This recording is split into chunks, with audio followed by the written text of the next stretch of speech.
David had ruled the people of Israel for 40 years. When the time came for him to die, he called his son Solomon to his bedside, and he gave the rule of the kingdom. It was a heavy task for the young prince, for Israel was a great nation, but his father reminded him that the Lord would give him wisdom and understanding.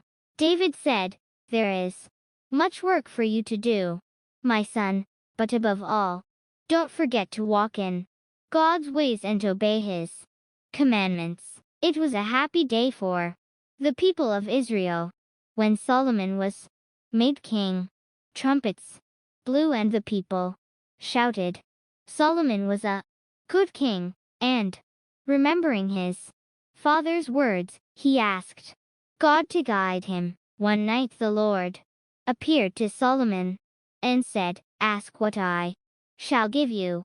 Solomon was filled with wonder, but he didn't hesitate. He told the Lord he wanted to be a good, upright king like his father David, but he didn't know how to rule a great nation. So he asked God to give him wisdom to do what was right. God was pleased when Solomon asked for wisdom rather than riches, and promised him great wisdom and an understanding heart. God also promised to bless Solomon with honor and wealth if he obeyed his commandments. Solomon realized that truly the Lord had spoken to him, and he praised God. "Happy is the man that finds wisdom and understanding," he said. Soon Solomon's new wisdom was put to the test. One day two women were ushered into the court and stood before the king. They were crying and quarreling. One was holding a baby in her arms. The other woman pointed to her. "This woman has taken my child," she said. She rolled on her own son in the night and smothered him.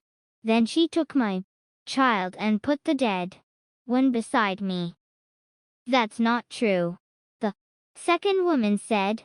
"This child is mine, and the dead one is hers." "No, the child is mine," the first woman said to the king. King Solomon looked at them, and they stopped arguing.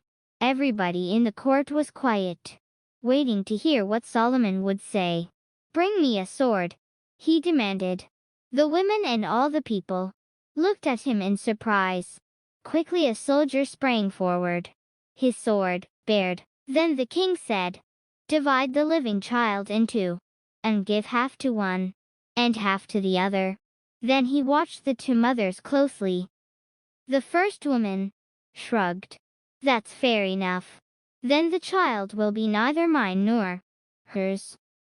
But the other woman threw herself at the king's feet.